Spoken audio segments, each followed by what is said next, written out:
शस्त्रसन्धं वन्दे गुरो श्रीचरणारविन्दम् अनर्पितचरिं चिरात् करुणयावतीर्णकलो समर्पयितुमुन्नत उज्ज्वलरसां स्वभक्तिश्रिया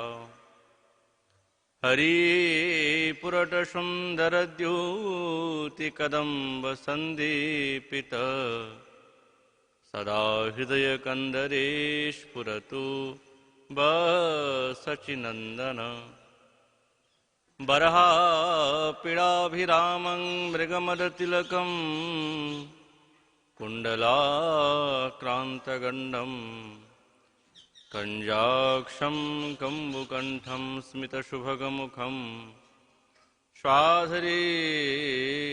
स्वाधरीन्यस्तवेनो श्यामं सन्तं त्रिभङ्गं रविकरवशनं भूषितं वैजयन्त्या वन्दे वृन्दावनस्थं युवतिसतव्रतं ब्रह्मगोपालवेशम् हा कृष्णकरुणा सिन्धु दीनबन्धुजगत्पते गोपेषु गोपिकान्त श्रीराधाकान्त नमस्तुते तप्तकाञ्चन गौराङ्गी श्रीराधे वृन्दावनेश्वरी वृषभानुसुतेन देवे तं नमामि हरिप्रिये नारायणं नमस्कृतं नरं चैव नरोत्तमं देवीं सरस्वतीं व्यासं ततो जयमुदीरये तुलसीकननं यत्र यत्र पद्मवनानि च पुराणपठनं यत्र तत्र सन्निहितः हरि जय रूप सनातन भट्ट रघुनाथ श्रीजीव गोपाल भट्टदास रघुनाथ এই ছয় গোসাইয়ের করি চরণ বন্দন যাইতে বিঘ্ন নাশ অভীষ্ট পূরণ वाञ्छा कल्पतरुभ्रष्ट कृपा सिन्धुभैव च पतितानां पावनेभ्यो वैष्णवेभ्यो नमो नमः दुर्गमे प्रतिमेन्धस्तस्कृतपादुगतेर्मुः स्वकृपाजष्टिदानेन सन्तसन्तवलम्बनम्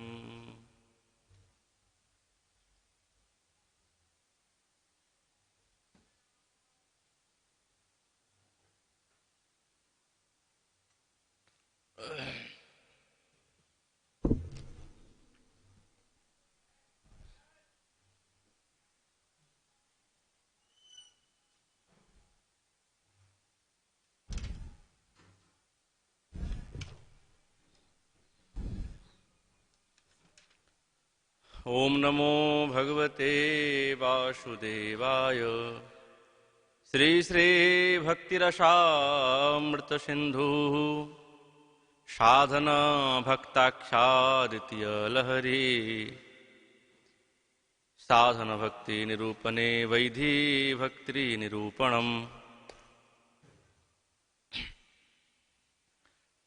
सा भक्ति साधनं भाव प्रेमा चेति त्रिधोदिता कृति साध्या भवेद साध्य भाव सा साधना विदा नित्य सिद्धस्य भावस्य प्राकट्यं हृदि साध्यता सा भक्ति सप्तम स्कंधे भंग्या देवर्षिणा चोदिता तस्माद् केनापि उपायेन मनः कृष्ण निवेशयेत् वैधिराघात्मिका चेति सा द्विधा साधनाभिधा। कलिजुग पावन अवतार नदिया बिहारी श्री कृष्ण चैतन्य महाप्रभु तार अंतरंग प्रिय पार्षद गौड़ी आचार्य वर्ज शिल रूप गोस्वामी चरण तदीय श्री श्री भक्तिरसामृत सिंधु ग्रंथे তিনি সেই সাধন ভক্তির প্রসঙ্গে বর্ণনা করতে করতে এই সাধন ভক্তি দুই প্রকার ভাগ করলেন। এক হচ্ছে বৈধি ভক্তি আর এক হচ্ছে রাগানুকা ভক্তি। কিন্তু তিনি পূর্বে এই বৈধি ভক্তি নিরূপণ করছেন। কেননা বৈধি ভক্তি যারা আচরণকারী তার মধ্যে প্রাচুর্য কেবল ভক্তি থাকবে, বৈধিটা গৌণ। কিন্তু এই সাধন ভক্তিটা একনিষ্ঠরই প্রয়োজন। বৈধি মার্গে প্রবেশের দ্বার এবং তার বিধিটা কেমন সেই রূপে বলেছেন, তস্মাৎ ভারত সর্বাত্মা ভগবান হরিশ্বর শ্রোতব্য কীর্তিতব্যশ্চ স্মর্তব্য চিচ্ছতাভয়। যারা অভয়ের কামনা করেন, এই সংসার থেকে, সংসারের মহাভয় থেকে তারা উদ্ধার পেতে চায়,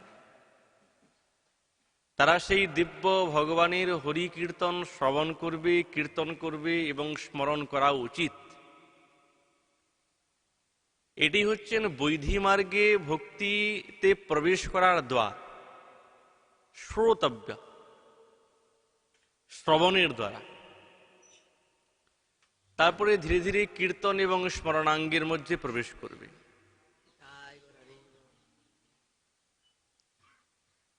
কিন্তু এই যে বিধি, বিধি যেইখানে বিদ্যমান আছে তাকেই তো বৈধি বলে। আমরা কি করে বুঝবো যে কোনটা বিধি আর কোনটা নিষেধ?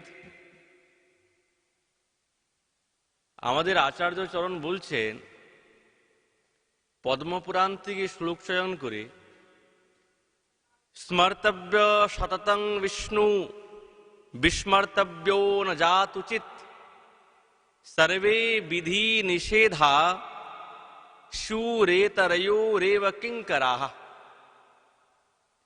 किंकरा शब्দের অর্থ হচ্ছে কিম কিম পশ্চাৎ করোতি ইতি কিঙ্কর, সেবক বা দাস।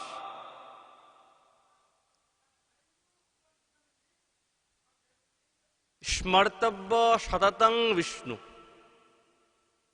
দেখুন বিধির কথা বলছেন। বিধিটা কেমন থাকবে বলছে, স্মর্তব্য সততং বিষ্ণু, সাক্ষাৎ ভগবানকে সর্বদা স্মরণ করবে। জাতুচিত মানে কদাপি, ন বিস্মর্তব্য, কোনদিন যাতে বিস্মৃত না হয়। যেমন একটা নিষেধ ছলে ভগবানের দিব্য লীলা শ্রবণের কথা বলছেন, আর একটা বিধি ছলে তিনি ভগবানের শ্রবণের, ভগবানের লীলা শ্রবণের কথা বলছেন। স্মর্তব্য মানে স্মরণ করবে, আর বিস্মর্তব্য কি বলছে, ভগবানকে কোনোদিন ভুলবে না। সর্বে বিধি নিষেধোষু রেতয়োরেব কিঙ্করা। ওই জন্য আমাদের আচার্যগণ বলছেন, স্মৃতি আদি শাস্ত্রতে যে সমস্ত বিধি আছে এবং নিষেধ আছে, সেই নিষেধের অধীনে সকলে বিদ্যমান থাকবে। কিঙ্কর শব্দের অর্থ হচ্ছে অধীর। কিন্তু বিধিনিষেধ এবং যে মুখ্য বিধি এবং নিষেধের উদ্দেশ্য কি? শাস্ত্রবিহিত বিধি এবং নিষেধের কথাই বলছেন, শাস্ত্রবিহিত। ওই জন্য বলছেন সর্বে বিধি নিষেধা, যত বিধি এবং নিষেধ আছে তারা সকলেই ভগবানেরই কিঙ্কর। কিন্তু মূল স্বরূপটা কি? স্মর্তব্য সততং বিষ্ণু, ভগবানের সবসময় স্মরণ করবে। যেই পরিস্থিতি আসুক না কেন, যতই বিপদাপন্নে থাকি, সুখে থাকি, কিন্তু কোনোদিন যাতে ভগবানের বিস্মৃতি না ঘটে, এটাই হচ্ছে মুখ্য নিষেধ। তাহলে দেখুন, বিধিতেও ভগবানের ভজনের বিধি আছে, আর নিষেধেও ভগবানের বিধি আছে। এইটাই হচ্ছেন বৈধি মার্গের দ্বার, আর এইটাই কর্তব্য সাধকের। আমাদের আচার্যগণ বলছেন,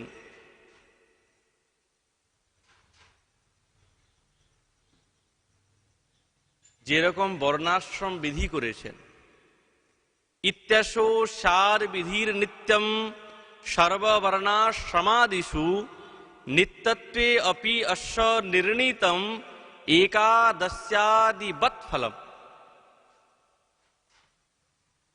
আমাদের আচার্যগণ বলছেন, সার বিধি নিত্য, বিধি কিন্তু সবসময় নিত্য থাকে। যেরকম নিষেধ নিত্য, সেরকম বিধিও নিত্য। নৈয়ায়িক শাস্ত্র বিধি অনুসারে বিধি নিত্য। কেন? বিধি না থাকলে নিষেধ থাকবে না, এবং নিষেধ না থাকলে বিধি থাকবে না। তো বলছেন, যে সমস্ত বর্ণাশ্রমের বিধান করেছেন ব্রহ্মা, 4টি বর্ণাশ্রম বলেছেন, যার মধ্যে ব্রহ্মচারী এবং গৃহস্থ, বানপ্রস্থ এবং সন্ন্যাসী, এই যে 4টি বর্ণের কথা বলছেন, ওই জন্য সর্ববর্ণাদিষু। এই যে বিধিনিষেধটা কেবল কার থাকবে? এই 4টি ধর্মেরই আছে, কিন্তু বিধিনিষেধ কোনো একটা ধর্মের কথা উল্লেখ করেন নাই। ওই জন্যে শ্রীরূপচরণ শ্লোক চয়ন করে, যাতে কারো মনে সন্দেহ না জাগে। কেউ ব্রাহ্মণ বলল, ব্রাহ্মণ বলছে আমাদের তো সব বিধি নিষেধ নাই। হ্যাঁ, ক্ষত্রিয় বলল আমাদের তো সম্পূর্ণ প্রকারের বিধি নিষেধ নাই। বৈশ্য আরেক রকম সিদ্ধান্ত করলো, শূদ্র আরেক রকম সিদ্ধান্ত করলো। কিন্তু আমাদের আচার্যচরণ বলছেন, বর্ণ আশ্রমাদিষু, সব বর্ণ এবং সব আশ্রমে, 4টি বর্ণ এবং 4টা আশ্রম, প্রত্যেকেতেই বিধি এবং নিষেধ আছে। ওই জন্য নিত্যত্বে অপি অশ্ব নির্ণীতম। যেরকম একাদশীর ফল করলে, একাদশীর ব্রত করলে, ব্রাহ্মণ যদি একাদশীর ব্রত করে সেও একই ফল পাবে। আচ্ছা, ক্ষত্রিয় যদি একাদশীর ব্রত করে সে কি কোনো কম ফল পাবে? সেও তো একই ফল পাবে। বৈশ্য একাদশীর ব্রত করেছে, তাহলে সে ব্রাহ্মণ ক্ষত্রিয়র থেকে আরো কম ফল পাবে। শূদ্র একাদশীর ব্রত করেছে, তাহলে সে সবার থেকে কম ফল পাবে? বলছে না না, 4টি বর্ণে যারা আছে তারা সমান ফল পাবে। কেন? ভক্তি কোনোদিন জাতি এবং আশ্রম ভেদে বিদ্যমান থাকে না। থাকে কি? কিরাত হুড়ান্দ পুলিন্দ পুলকষা আভির কঙ্কা খসা জবনাদয় জেন্নেত পাপা ছলছদ্মকারী না। হ্যাঁ, এত নগণ্য জাতি যাদেরকে স্পর্শ করলে স্নান করতে হয়, তাদের মুখামৃতের যদি ভগবানের দিব্য নাম উচ্চারিত হয়, তারা বরঞ্চ ব্রাহ্মণের থেকে শ্রেষ্ঠ।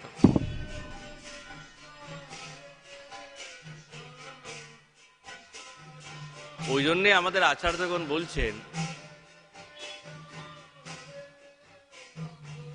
যেই বৈধি মার্গের কথা বর্ণনা করতে করতে উপস্থিত হয়েছেন, এই নিষেধ এবং বিধিটা প্রত্যেকটি বর্ণের মধ্যে আছে। যেরকম আমরা জানি, মুখ বাহু রূপাদিভ্যম পুরুষস্যাশ্রমৈষঃ চত্বারো যজ্ঞিরে বর্ণা গুণৈ বিপ্রালয়ো পৃথক। একাদশ স্কন্ধের মধ্যে ভগবান উদ্ধবকে বর্ণনা করছেন যে মুখ বাহু ইত্যাদি ভগবানের অঙ্গের থেকে 4টি বর্ণ জন্মগ্রহণ করেছে, কিন্তু প্রত্যেকটি বর্ণাশ্রমে প্রত্যেকটি বিচার আছে। কিন্তু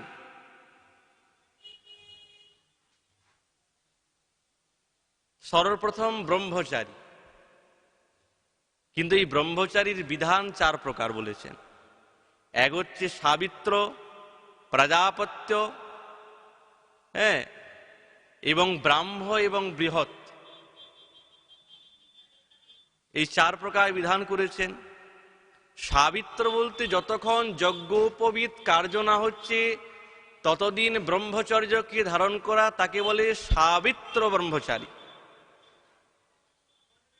আর হচ্ছে কি প্রাজাপত্য ব্রহ্মচারী। এটা কেমন? বলছে 1 বছর পর্যন্ত ব্রহ্মচর্যকে ধারণ করা, তাকে বলে প্রজাপত্য ব্রহ্মচারী। আর একটা আছে কি ব্রাহ্ম, যতক্ষণ বেদাধ্যয়ন সম্পূর্ণ না হচ্ছে ততক্ষণ সে নিজের ব্রহ্মচর্যাকে ধারণ করছে, তাকে বলে ব্রহ্মচারী ব্রাহ্ম। আর চতুর্থ ব্রহ্মচারী কেমন? বলছে বৃহৎ ব্রহ্মচারী, জন্ম থেকে আরম্ভ করে মৃত্যু পর্যন্ত ব্রহ্মচর্য ধারণ করছে, তাকে বলে বৃহৎ ব্রহ্মচারী। 4 প্রকার ব্রহ্মচারী, একটা ব্রহ্মচারীরই 4 প্রকার ভেদ করেছে। এইগুলো পালন না করলে তাকে ব্রহ্মচারী বলা যাবে না। এরকম গৃহস্থ, গৃহস্থেরও 4 প্রকার ভাগ করেছেন। গৃহস্থ মানে বিবাহ করে, হ্যাঁ, নিজের অর্ধাঙ্গিনীর সঙ্গে বিদ্যমান থাকাটাই হচ্ছেন গার্হস্থ ধর্ম না। তার 4টা ভেদ আছে: বার্ত, সঞ্চয়, শালীন এবং শিলোচ্চ। এই 4টি গুণ তার মধ্যে থাকা চাই। বার্ত মানে তার চাষবাসেতে বিশেষ ক্ষমতা থাকা চাই, তবেই সেই গৃহস্থ। সঞ্চয়, যেরকম ক্ষেত খামারের মধ্যে যে ধান চালগুলো কাটার পরে যে বস্তুগুলো পড়ে থাকে সেইগুলোকে সঞ্চয় করে বাজারে বিক্রি করা, এই ভাব যার মধ্যে থাকবে সে হচ্ছে সঞ্চয় গারস্থ। আরেক হচ্ছে শালীন, আর হচ্ছে শিলোচ্চ। এই 4 প্রকার ভাব যার মধ্যে থাকবে সে হচ্ছে গারস্থ ধর্ম অবলম্বন।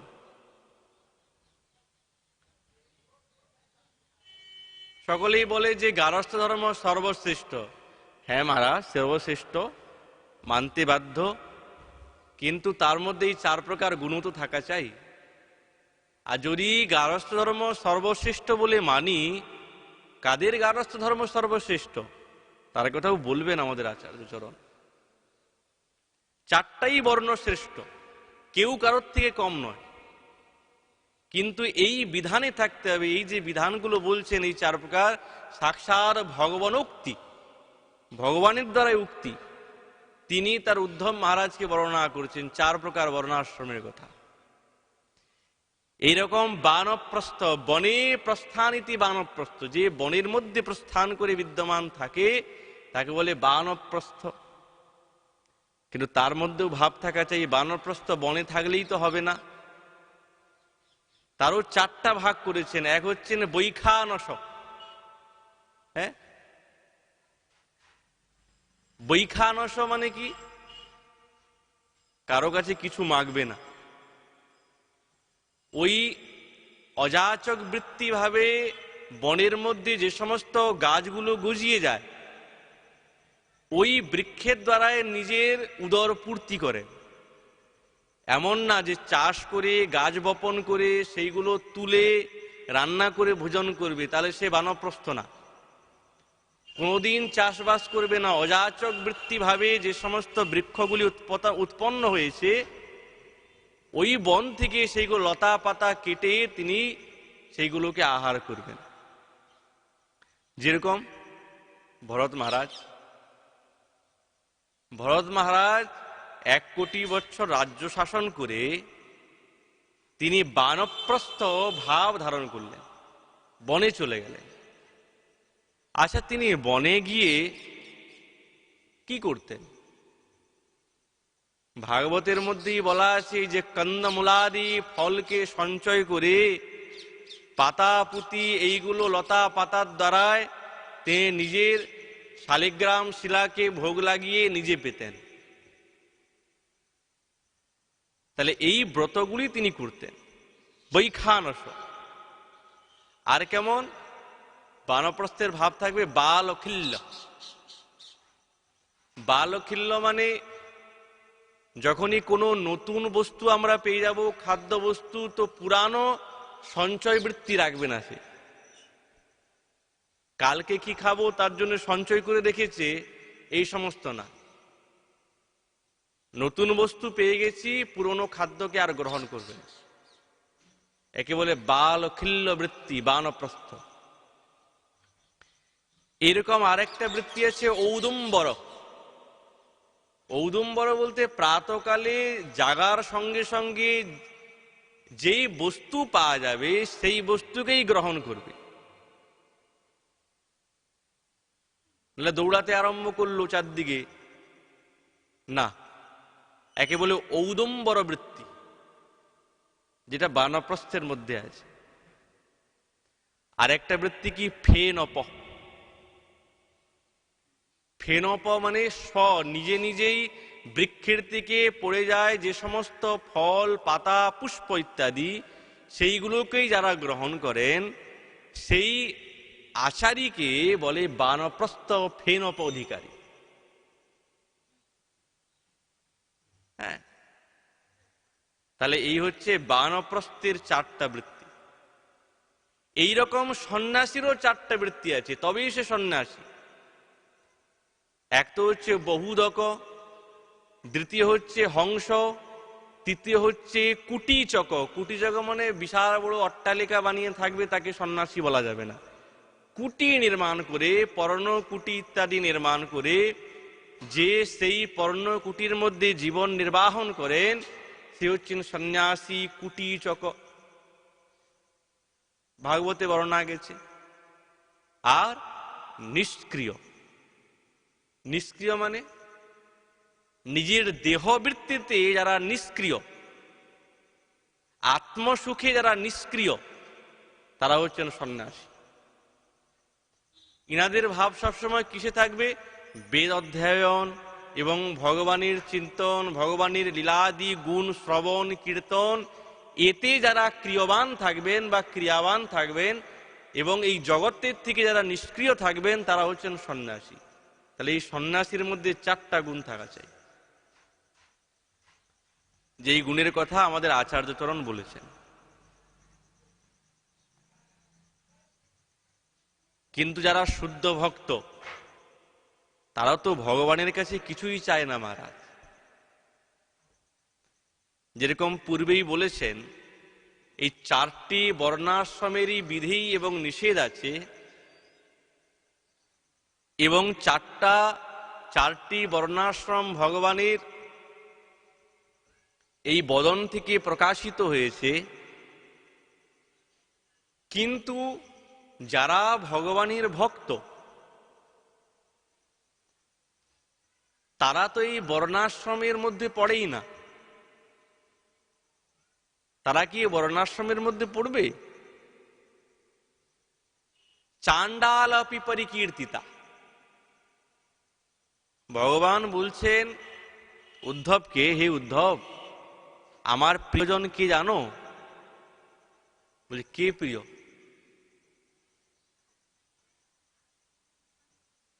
ব্রাহ্মণ, কিন্তু যদি সে আমার ভক্তি তার হৃদয়ের মধ্যে নাই, বলছে তার হস্তে দেওয়া বস্তু আমি গ্রহণ করি না। কিন্তু কুকুর ভক্ষী চাণ্ডাল যদি তার হৃদয়ের মধ্যে ভক্তি থাকে, বলছি তার সমস্ত দেওয়া বস্তুকে আমি গ্রহণ করি। তাহলে এর দ্বারা প্রমাণিত হলো যে ভগবানের প্রীতিতে কোনো জাতিভেদ নাই, কোনো প্রকারের জাতিভেদ নাই। কেননা ভক্তি কোনোদিন বলেন নাই যে আমি ব্রাহ্মণ বা ক্ষত্রিয় বা বৈশ্যের হৃদয়ে বিদ্যমান থাকবো, শূদ্রের হৃদয়ে থাকবো না। যেহেতু যখন বর্ণাশ্রমের বিধান করছেন ভাগবতে, বিদুর মহারাজকে যখন বলছেন মৈত্র ঋষি, তখন তিনি বলছেন দেখো, ভগবানের শ্রীচরণ থেকে শূদ্র উৎপন্ন হয়েছে, এই শূদ্রের স্বভাব হচ্ছেন সেবা। বলছে এই সেবা কেবল শূদ্রের নয়, এই চারটি বর্ণেরই এই শূদ্রত্ব আছে। বলছে এই শূদ্রত্ব না থাকলে সে আমার ভক্ত হতে পারবে না, ভগবান বলেছেন। কেন সেবাভাব না থাকলে ব্রাহ্মণের ব্রাহ্মত্ব থাকবে না, ক্ষত্রিয়ের ক্ষত্রিয়ত্ব থাকবে না, বৈশ্যের বৈশ্যত্ব থাকবে না। ওই জন্য,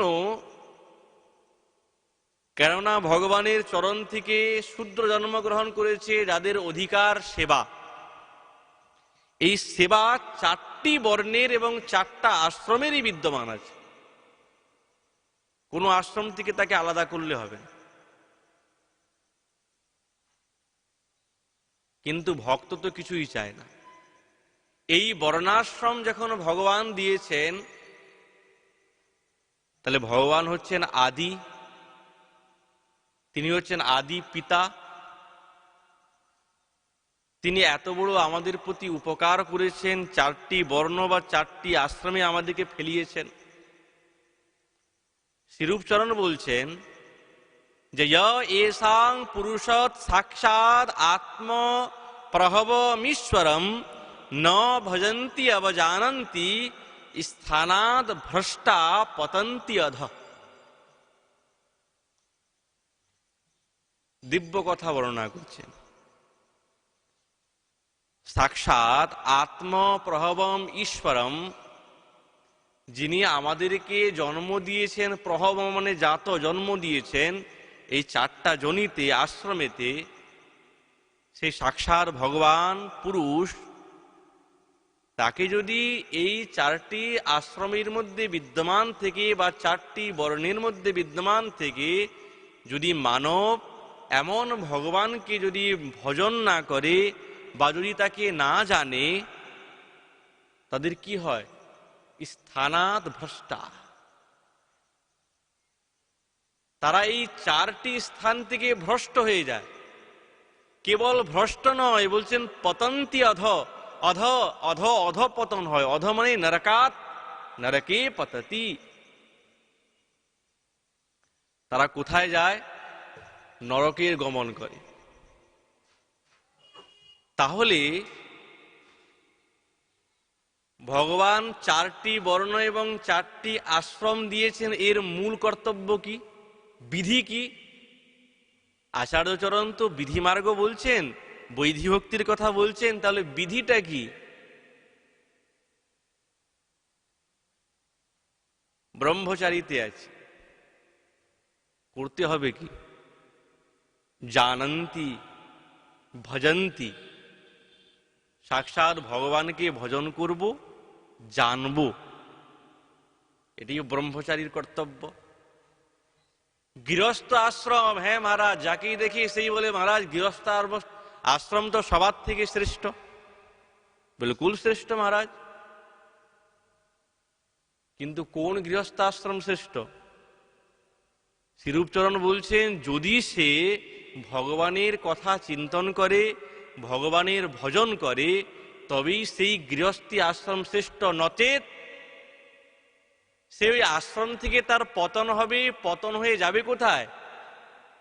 নরকে গমন করবে। অধ পতন্তি, নরকে যাবে। হ্যাঁ, এরকম বানপ্রস্থ, বানপ্রস্থের মধ্যে বিদ্যমান হয়েছে কিন্তু ভগবানের ভজন করে না। স্বেচ্ছাচারী, নিজেকে শ্রেষ্ঠ মনে করে, অধঃপতন্তি, স্থান থেকে ভ্রষ্ট হয়ে যাবে। সন্ন্যাসী হয়ে সন্ন্যাসী রূপ ধারণ করেছে কিন্তু সন্ন্যাসীর ভাব কিছুই নেই। এই সমস্ত বর্ণাশ্রমের মূল তত্ত্ব কি? হরি ভজনম। ভগবানের ভজন করাটাই হচ্ছে মূল বিধি। এছাড়া বাকি যত বিধি আছে সব অবিধি। ভগবানের ভজন করতে হবে। ভগবানের ভজন করলে সর্বসিদ্ধি পাওয়া যায়, সবকিছু পাওয়া যায়। আর যে ভগবানের ভজন করে সে তো কিছুই চায় না। ওই জন্য বলছেন, তাহলে ভগবানের ভজনটা কেমন ভাবে করব? তখন ভাগবত থেকে শ্লোক চয়ন করে শ্রীরূপচরণ বলছেন, এবং ক্রিয়া যোগ পথৈ পুমান বৈদিক তান্ত্রিकै अर्चन नुभयत सिद्धिं मर्त्यो विन्दति अभीप्सतम।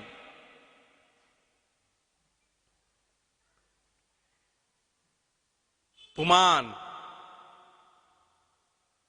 मर्त्य माने এই মৃত্যু লোক ধর্ম বিশিষ্ট যে সমস্ত জীব,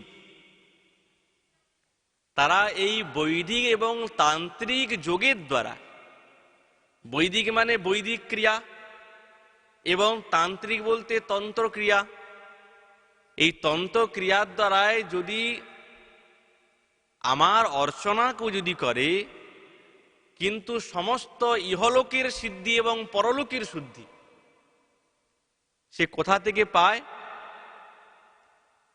বলছে আভিপ্সাতাম, সে অভীষ্ট সিদ্ধি আমাকে অর্চনা করলে পেয়ে যাবে। তাহলে কেউ ভগবানকে বৈদিকের দ্বারায় ভগবানের অর্চনা করছে, কেউ তন্ত্রের দ্বারায়, তান্ত্রিকের দ্বারায়।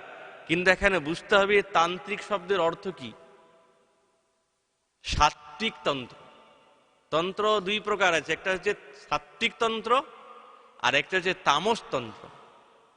যারা তামস তান্ত্রিক তারা মারা ওই যে কত উচাটন মারণ ইত্যাদি কত তন্ত্রবিদ্যা, হিংসা বৃত্তি, তামস বৃত্তি।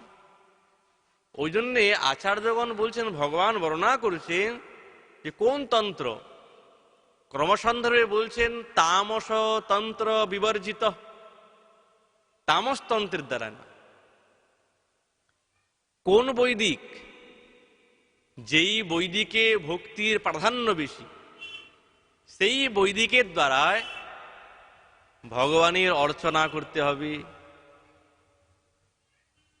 ভগবানের অর্চনা করলে বলছে ইহলোককে এবং পরলোকের সিদ্ধি সে অনায়াসে পেয়ে যাবে।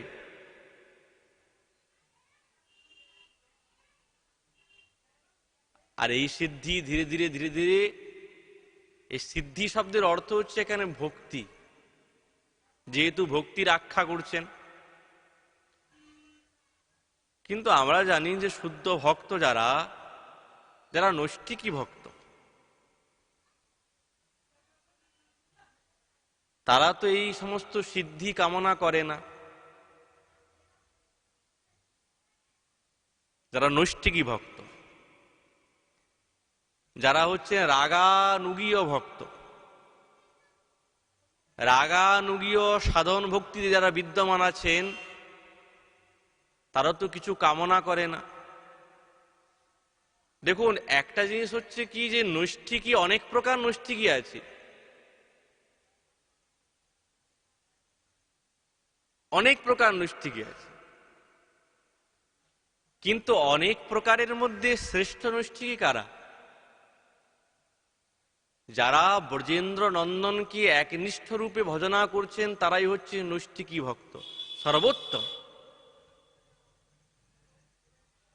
এখন মনে করুন কেউ জানকী নাথে নিষ্ঠা আছে, তো তিনি কি সর্বোত্তম? কারো বা নিষ্ঠা আছে সাক্ষাৎ নারায়ণের প্রতি, কারো নৃসিংহ ভগবানের প্রতি আছে, কারো বরাহ ভগবানের প্রতি আছে। কিন্তু এত নৈষ্ঠিকী ভক্তের মধ্যে কোন নৈষ্ঠিকী সর্বোত্তম? হৃদয় সর্বদা নন্দনম ভজেত, যারা হৃদয়ে সব সময় নন্দনন্দনের চিন্তন করে, সে হচ্ছে নৈষ্ঠিকী ভক্তের মধ্যে সর্বোত্তম ভক্ত। কেন? বলছে ভগবানের যে 4টি মাধুরী আছে, এই মাধুরীকে যথার্থ রূপে আস্বাদন করার সে যোগ্য লাভ করে। ওই জন্য আচার্যচরণ বলছেন, যারা শুদ্ধ ভক্ত তারা তো কিছু কামনা করে না।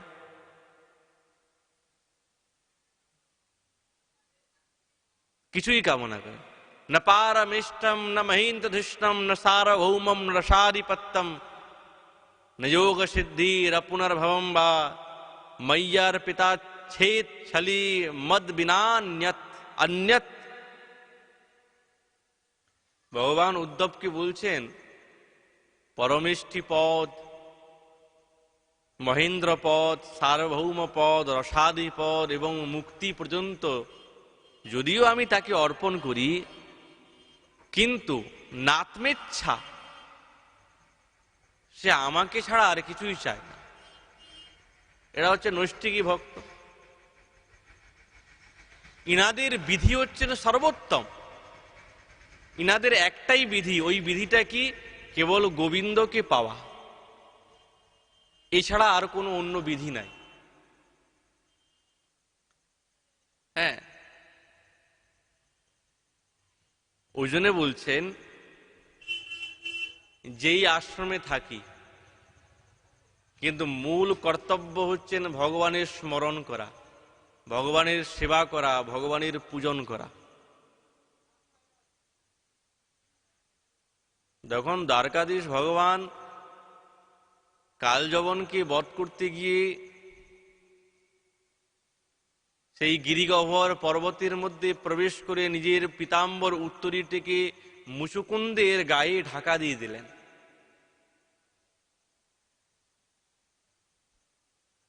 যখন কালযবন জ্বলে পুড়ে ছাই হয়ে গেল,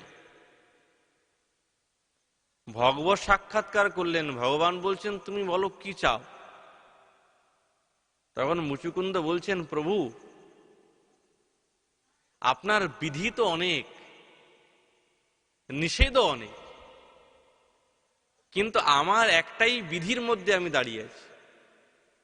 ভগবান তখন জিজ্ঞাসা করছেন, তুমি কোন বিধিতে দাঁড়িয়ে আছো? ন কাময়েন্নং তব পাদ সেবনাৎ অকিঞ্চন পার্থ তমাদ্বরং বিভো আরাধ্য কস্তাং হ্যপবর্গদম হরে বৃণীত আর্यो পরমাত্ম বন্ধন। বলছেন, হে প্রভু, আমার একটাই বিধি, ন কাময়ে অন্নম, আমি অন্য কিছু কামনা করতে চাই না। কি কামনা করছো? তব পাদ সেবনাৎ, তোমার শ্রীচরণ সেবা ছাড়া আমি অন্য কোনো কামনা করতে চাই না, এইটাই আমার বিধি। যেহেতু আমার কাছে কিছুই নেই, আমি অকিঞ্চন, নাস্তি কিঞ্চন ইতি অকিঞ্চন, এই অকিঞ্চনের প্রার্থনাই হচ্ছে এইটা। আরব্ধ আরাধ্য কস্তাং হিপবর্গদম, যারা আপনার আরাধনা করে তারা এই অপবর্গ ইত্যাদি কেন কামনা করবে? ওই জন্য আমি কামনা করতে চাই না।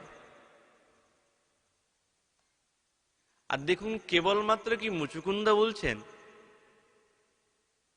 সাক্ষাৎ পরতত্ত্ব স্বরূপ রাধাভাব অঙ্গীকার করে অবতীর্ণ হয়েছেন শ্রীকৃষ্ণ চৈতন্য মহাপ্রভু।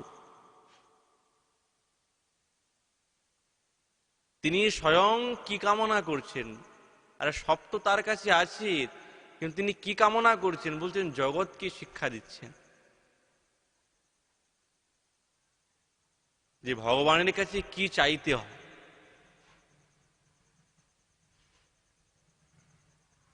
न धनम न जनं न सुंदरीं कवितां वा जगदीश्वर कामये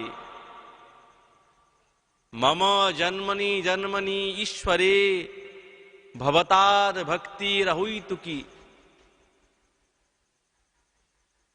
আমার না ধন চাই, না জন চাই, না সুন্দরী চাই, না কবিতা চাই, না এই জগতের ঈশ্বর হতে চাই। আমি তো একটাই চাই যে জন্মনি জন্মনি জন্ম জন্মান্তরে আপনার চরণে অহৈতুকী ভক্তি সম্পাদন হোক।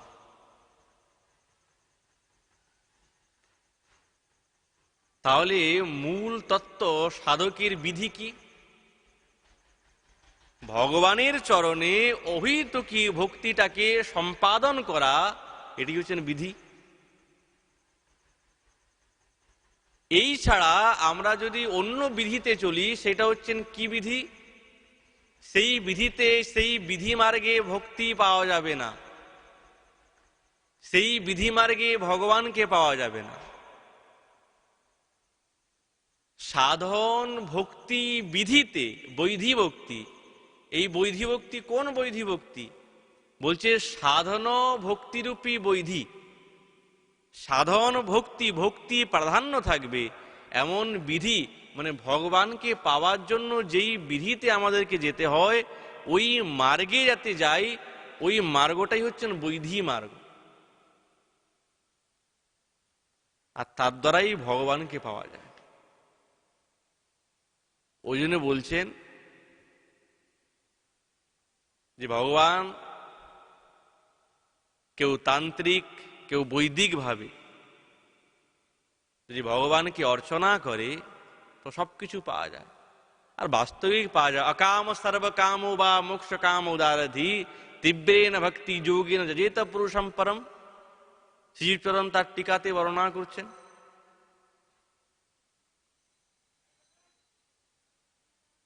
আমাদের বৈদিক এবং তান্ত্রিকের কোনো প্রয়োজনই নাই।